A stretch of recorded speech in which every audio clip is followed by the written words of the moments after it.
మనము నిన్నే వీడియో చేసుకున్నాం సత్యభామ గురించి.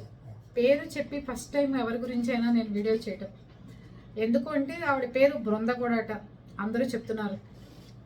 ఇంకోటి చెప్పాలి, ఆవిడ గురించి వీడియో చేయొద్దమ్మా, ఆపేసి ఎవరి గురించి గొడవలు పెట్టుకోమాకంటే ప్రతి ఒక్కళ్ళు భగవద్గీత శ్లోకాలు చెప్పేవాళ్ళు, భగవద్గీత చెప్పేవాళ్ళు, లేకపోతే ఇళ్లలో చక్కగా దేవుళ్ళకి పెద్ద పెద్ద గోపురాలు కట్టేసి పూజలు చేసేవాళ్ళు ఇలాంటి పనులు చేస్తున్నారు. ఒకసారి ఆవిడ జిమ్కి వెళ్ళినప్పుడు ఒక వీడియో చేస్తే నేను పెద్ద బూతులు తిడుతూ పెద్ద పెద్ద మాటలు మాట్లాడుతూ ఒక వీడియో చేసింది. ఆ వీడియో చేయడం కూడా చాలా, నేను ఎవరి గురించి పట్టించుకోను, నేను ఎవరి గురించి మాట్లాడను, నేను చాలా పద్ధతి గల మనిషిని, నేను చాలా గొప్పదాన్ని, నేను ఒకళ్ళ జోలికి అస్సలు వెళ్ళను, నేను చాలా అమాయకురాలని, వీళ్ళకిలాగా చిన్న చిన్న ఛానల్స్ పెట్టుకుని వీళ్ళకిలాగా నేను వాళ్ళ గురించి వీళ్ళ గురించి చెప్తూ వాళ్ళ షెడ్ పీకారు వీళ్ళు షెడ్ పీకారు అని చెప్పి నేను వీడియోలు చేసుకుని బతికే మనిషిని కాదు. నా వీడియోలు ధర్మబద్ధంగా ఉంటాయి. ఒకళ్ళ గురించి అసలు మాట్లాడే అధికారం కూడా నేను చేయను. అలాంటి లక్షణాలు నాకు లేవు. ఇలాంటి లక్షణాలు ఉన్నాయి. ఇట్లాంటి ఆడవాళ్ళని చెప్పులతో కొట్టాలి, ఇలాంటి ఆడవాళ్ళని అలా చేయాలి, మీ గురించి నేను వీడియోలు చేయడం మొదలు పెడితే నీకు చెవుల్లోంచి రక్తం వస్తుంది, లేకపోతే నువ్వు తట్టుకోలేవు, చస్తావు అని చెప్పి చిన్న చిన్న యూట్యూబ్ ఛానల్ అందరికీ వార్నింగ్లు ఇచ్చింది ఈవిడి గారు. అమ్మో ఈవిడ ఎంత ఇదో ధర్మవంతురాలో గొప్పదో, అనవసరంగా పాపం మనమే నోరు పారేసుకున్నామేమో, పాపం ఎందుకు జిమ్కి వెళ్ళి వాకింగ్లకి వెళ్ళి ఏదన్నా పెట్టిని, టీషర్ట్లు వేసి పరిగెత్తి పార్కుల్లో ఏదన్నా పెట్టిని సోషల్ మీడియాలో పెద్ద ట్రెండ్ అయిపోయింది. ఎవడైనా సరే రోడ్ల మీద చెత్త చెదారాలు, రోడ్ల మీద వెళ్ళేవి, లేకపోతే గంపలు పెట్టి కొనుక్కునేవి, చీపురు కొనుక్కునేవి, చాడ కొనుక్కునేవి, మగ్గు కొనుక్కునేవి ప్రతిదీ యూట్యూబ్లో చూపించడం. ఎవరికి రాదా బండి యాప్ కొనుక్కోవడం? కానీ జనాలు ఏంటంటే పిచ్చి వాళ్ళని చేసి డబ్బు సంపాదిస్తున్నారు, పిచ్చి వాళ్ళని చేసి జనాల్ని. అలాగే ఈ బండి దగ్గర ఇంత కొన్నా, ఆ బండి దగ్గర అంత కొన్నా, మళ్ళీ పూలు ఎన్ని వచ్చినాయి, జాజి పూలు అన్నీ వచ్చినాయి, అన్ని రకాలుగా ఇలా వచ్చినాయి అని చెప్పి పిచ్చి తరహాగా వీడియోలు చేసి చేస్తున్నారు. దాంట్లో కంటెంట్ చెప్పండి, మన చిన్ననాటి జ్ఞాపకాలు చెప్పండి, మన మధుర క్షణాలు చెప్పండి, లేకపోతే మన చిన్నప్పుడు ఎట్లా ఆడుకున్నామో చెప్పండి. అదేం లేదు. ఇంకోటి ఈవిడి గారి గురించి చెప్పాలి. నాకు ఈవిడ గనక అత్త అయితే ఈవిని చెప్పుతో కొట్టేదాన్ని. ఈవిడ నాకు అసలు అత్త ఏంటే బాబు, నీ వయసు ఎంత, మా వయసు ఎంత, నువ్వు మా వయసుకు తగ్గట్టుగానే ఉన్నావు, నువ్వేం చిన్న బొప్పివేం కాదు, నువ్వు నైటీ వేసుకుని పైన చున్నీ వేసుకుంటాం, మేము శారీ కట్టుకుని భారత సాంప్రదాయాలు ఉట్టబడేటట్టు ఉంటాం, అంతకంటే తేడా ఏం లేదమ్మా. అర్థమైందా? నీ గురించి అందరు వీడియోలు చేస్తుంటే చెవుల్లో బొప్పులు కట్టేస్తున్నాయి వినలేక మాకు. ఇప్పుడు ఒక మనిషి అయితే ఒకళ్ళు చెడ్డవాళ్ళు అవుతారు, ఊర్లో అందరికీ చెడ్డవాళ్ళు అవుతారు ఎక్కడన్నా? అందరికీ చెడ్డవాళ్ళు అవుతారా? నాతో పెట్టుకోమాక నేను వార్నింగ్లు ఇస్తుంది ప్రతి ఒక్కరికి. ఆ వార్నింగ్ దేనికి ఇస్తున్నావు అసలు? ఎందుకు ఇస్తావు అసలు వార్నింగ్ ఎవరికైనా? ఈవిడ డబ్బులు ఉన్న ఆవిడ అని చెప్పి పెట్టింది ఎవరి గురించో. మరి ఈవిడ కోట్ల రూపాయలు ఉన్నాయి నా దగ్గర, రే నీ దగ్గరే కాదురా, నా దగ్గర కోట్లు ఉన్నాయిరా, నీది అది కట్ చేస్తా, నీకు ఇది పీసుకుతా, నిన్ను అది తంతా, నేను ఇలా పొడుస్తా, ఇదే. ఒక్కొక్కళ్ళు ఇవాళ వీడియోలు చేసి బలానా లాడ్జ్లో దొరికింది, బలానా చోట దొరికింది, బలానా మొగుడు వదిలేసింది, బలానా చోట చేసిందని చాలా వల్గర్గా వీడియోలు చేస్తుంటే చాలా అసహ్యకరంగా ఉంది. ఇప్పటికైనా మారి నువ్వు ఎవరి జోలికి పోకుండా నీ భగవద్గీత ఏదో, నీ కృష్ణుడు ఏదో, నీ గోల ఏదో నువ్వు పడు దయచేసి. అసహ్యకరంగా ఉన్నాయి నీ గురించి చేసే వీడియోలు, మారటానికి ప్రయత్నం చేయి ఇప్పటికైనా. అంతేగాని భగవద్గీత పెట్టుకుని ఎదుటివాడిని విమర్శించేది ఏంటి అసలు నాకు తెలియగలుగుతా. నువ్వు ఎన్ని మాటలు మాట్లాడావు ఆ రోజు?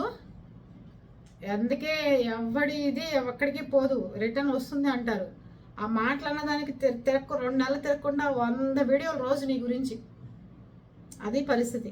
ధర్మ పోరాటం చేస్తుంటే నాకు శత్రువులకు వేరు ధర్మ పోరాటం చేయడం ఏంటి? ఏం చేసావు ధర్మ పోరాటం చెప్పు అసలు? నువ్వు ఏం చేసావు ధర్మ పోరాటం చెప్పు? ఇంతమంది యూట్యూబ్ ఛానల్లో ఇంతమంది ఇన్ఫ్లుయెన్సర్లు ఉండగా నీ ఒక్కదాన్ని ఎందుకు అంతమంది తిడుతున్నారు? పైగా నువ్వు ఎందుకు తిడుతున్నావు? అరే ఊరే సన్నాసి అదవా కుంక, అలాంటి వాళ్ళ ఇలాంటి వాళ్ళని తిడతావు, ఆడవాళ్ళని తిడతావు. మంగ్లీ చాలా మంచిది, ఆవిడ్ని ఒక పాట కోసం ఆవిడని ఇట్లా విమర్శిస్తారా? ఆవిడ లాంటి గొప్ప మనిషిని అంటారా అంది. ఈవిడ ఎవరైతే వెనకేసుకొచ్చి మంచి వాళ్ళు అంటారో అక్కడ అందరు బేవర్స్ గాళ్ళే. ఆవిడ అనకముందే మంగ్లీ భాగవతం అంతా జనానికి ఎలా ఇబ్బంది పెట్టింది, ఎలా చేసిందని జనాలందరూ బయటకు వచ్చి చెప్తున్నారు. ఆ జనాలకు అన్ని వేల కోట్ల రూపాయలు ఎక్కడి నుంచి వచ్చినాయో ఎవరికి తెలియదు. అది బాగోతుంది ఇది. నువ్వు ఒక మహిళ గురించి ఆవిడ రేట్ ఎంత అని పెట్టి నీ ఇష్టారాజ్యంగా తమ్మినేలు పెట్టి నీ తమ్మినేలు చూసిన ప్రతి ఒక్కడు తిట్టడమే నిన్ను. ఏం నీకు 3 ఛానళ్ళు ఉంటే ఏంటి బల్బు ఏంటి అంత గొప్ప గర్వం? ఎవడికి కావాలి? 3 ఛానల్స్ ఉన్నా నువ్వు పెద్ద పెద్ద తమ్మినేలు మనుషులు ఫోటోలు పెట్టి వేసినా ఎవడికి కావాలి చెప్పు? అది పరిస్థితి. ఒకళ్ళ జోలికి వెళ్ళమాకు, ఒకళ్ళని అనమాకు, అనిపించుకోమాకు. నువ్వు దగ్గరగా ఒళ్ళు పెట్టుకుని ఉండు.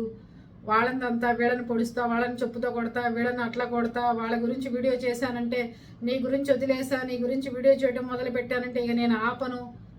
ఎవడు ఆపమన్నాడు? చెయ్యి. ఎవరి గురించి చేస్తావు చెయ్యి. వాళ్ళు నీకంటే 100 రెట్లు చేస్తున్నారు రోజు మొత్తం మీద. ఎవడు ఆపట్ల నీ గురించి వీడియోలు చేయడం. రోజు కనీసం 20 మంది వీడియోలు పెడుతున్నారు. పెద్ద పాపులర్. అంటే ఇప్పుడు యూట్యూబ్లో ఏంటంటే ట్రెండ్ కొట్టుకోవడం. ఒకళ్ళ గురించి ఫోటో పెట్టేసి వీడియో చేస్తే పెద్ద ట్రెండ్. నువ్వు తిడితే మేము వినాలి, నువ్వు తిడితే మేము చూస్తూ ఉండాలి, నువ్వు ఎవరినన్నా చెప్తూ కొడుతుంటే చూస్తూ కూర్చోవాలి. అసలు ఎక్కడెక్కడి నుంచో వీడియోలు తీసుకొచ్చేస్తుంటావు.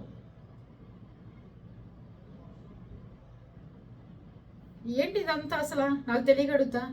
ఎందుకు అసలు నువ్వు ఎవరు ఎదురు వాళ్ళ తమ్మునేలు పెట్టి, ఎదురు వాళ్ళ ఫోటోలు పెట్టి నీ ఇష్టారాజ్యంగా నువ్వేమైనా సన్నగా మెరుపుతేలాగా ఉన్నావా? అందరినీ కార్టూన్ ఫోటోలు బొమ్మలు బండగా ఉన్నవి అవి ఇవి వేస్తున్నావు. పెద్ద నువ్వేమైనా సన్న నాజుగ్గా ఉన్నావా?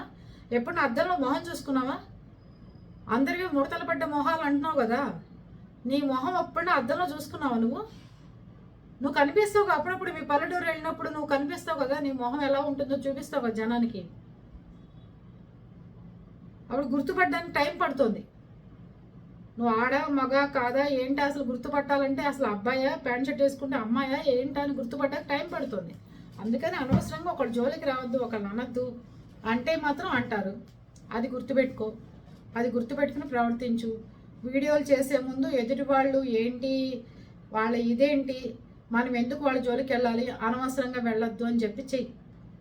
అంతేగాని నీ ఇష్టారాజ్యంగా నీ ఇష్టం వచ్చినట్టుగా నేను ఇక నుంచి నిన్ను తలుచుకున్నానంటే నీకు అసలు నువ్వు భరించలేవు, నువ్వు అలా చేస్తాను ఇలా చేస్తాను, ఇవన్నీ వద్దమ్మా, వద్దు, ఆపే. దయచేసి నువ్వు మాట్లాడిన పిచ్చ మాటలు నేను మాట్లాడటాక నాకు 2 నిమిషాలు. కానీ నీలాగా అన్ని నోర్లు పెట్టుకుని అంత అందరికీ చండాలంగా ఇన్ని మాటలు వీళ్ళకి వచ్చా అనిపించుకునేటట్టు మాట్లాడకూడదు. చాలా అసహ్యకరమైన మాటలు మాట్లాడుతున్నావు, ఎవరిని అనకూడని మాటలు మాట్లాడుతున్నావు. అసలు అది భగవద్గీత చదివే నోటితో నువ్వు ఇలా ఎలా మాట్లాడగలుగుతున్నావు నాకైతే అర్థం కావట్లేదు. మాని పారే ఇప్పటికైనా ప్రశాంతమైన జీవితం గడుపు. మనిషికి కావాల్సిన చాలా ప్రశాంతమైన జీవితం. ఆ జీవితం గడపడానికి చూసుకో. నువ్వేదో అన్నావు మమ్మల్ని అంతకుముందు వీడియోలో, చిన్న చిన్న ఛానళ్ళ మీద వీడియోలు చేసుకుని బతికేవాళ్ళు వీళ్ళు అది ఇది అని చెప్పి. ఏ ఛానల్ గురించి ఎప్పుడు కనీసం ఇన్ని వేల ఛానల్ ఉంటే ఎప్పుడు మాట్లాడాల. ఆ ఒక్క ఛానల్ గురించి ఎందుకు మాట్లాడని చెప్పు? ఎందుకు మాట్లాడడం? జనానికి మోసం చేశారు కాబట్టి, డబ్బులు ఎగ్గొట్టారు కాబట్టి, ఆ డబ్బుల గురించి అవి ఎదురు వాళ్ళ గురించి పట్టించుకోకుండా చీపులు కొనుక్కుంటాం, చాట్లు కొనుక్కుంటాం, బకెట్లు కొనుక్కున్నాం, ఇళ్ళ మీద ఇల్లు కొనుక్కుంటాం అని చెప్పి జనాన్ని నాశనం చేసి వీళ్ళు బాగుపడుతున్నారు. కానీ పాపం అనవసరంగా కట్టి వాళ్ళ మాట విని కట్టిన జనాలు ఏమవ్వాలి? వాళ్ళ సైట్లు చూపిస్తుంటే, స్థలాలు చూపిస్తుంటే ఆ స్థలాలు కొనుక్కుని మళ్ళీ అక్కడ నాశనం అయితే వాళ్ళ గురించి ఏమవ్వాలి? ఈ రోజు కూడా ఇంకో సైట్ ఎక్కడో చూపిస్తుంటే వాళ్ళు ఏమవ్వాలని చెప్పి మాట్లాడుతున్నామే తప్ప అది ఎందుకు మాట్లాడతాం? జనాలు మోసపోకూడదని చెప్తున్నాం, జనాలు ఇబ్బంది పడకూడదని చెప్పి చూస్తున్నాం. హైదరా పెద్ద పెద్ద బిల్డింగులు, కట్టిన బిల్డింగులే పెద్ద పెద్ద వాళ్ళు కూలుస్తుంది అక్కడ.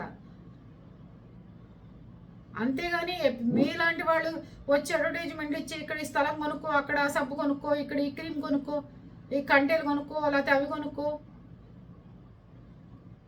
పైగా టూర్ల గురించి చెప్తారు వీళ్ళు, టూర్ల గురించి చెప్పి మాట్లాడతారు వీళ్ళు.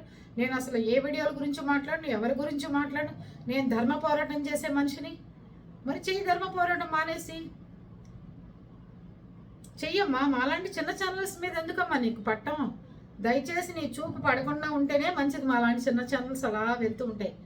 మాకేం అవసరం లేదు. ఈ 30,000 మంది ఇలా ఉండిపోయినా చాలు మాకు. అది పరిస్థితి. అర్థమైందా? నీ జోలి కానీ నీ గోలు కానీ ఎవ్వడికి అక్కర్లా.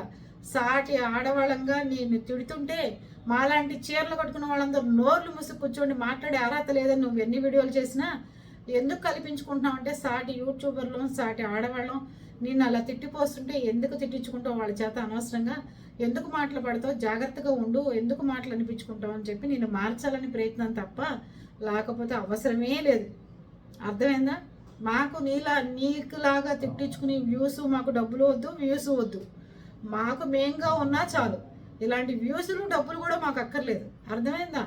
రోజు 10 మంది ఫోటోలు పెట్టేసి తిట్టేసి హంగామాలు చేసి సృష్టించి నిలబడి వేళ్ళు పెట్టి స్ట్రైట్గా నుంచుని నేను అలా చేస్తా ఇలా చేస్తా అని బెదిరించి మేము ఎవరిని బెదిరించక్కర్లా. మన ఇంట్లో మన భర్త మన పిల్లలు మన ఇంట్లో మన వాళ్ళే మనం ఎదురు చెప్పినా మనం అంటున్నా లేకపోతే వాళ్ళు మన అంటున్నా పడని రోజుల్లో నీ ఇష్టారాజ్యంగా ఎవరిని పడితే వాళ్ళని ఆడాలేదు మొగాలేదు పొడుస్తా అంటావు, తంతానంటావు, అది చేస్తానంటావు, ఇచ్చేస్తానంటావు. ఏం చెప్పాలి నీ గురించి చెప్పు, ఏం చెప్పాలి నీ గురించి? ఒకటే నువ్వు మాట్లాడేది, అసలు ఏం మాట్లాడుతున్నావు? నువ్వు మగాడివైతే నీకు మగతనం ఉంటే నువ్వు చూపించరా, నువ్వు చెయ్యిరా, నువ్వు అది చెయ్యిరా, నువ్వు ఇది చెయ్యి. ఇదేంటి అసలు?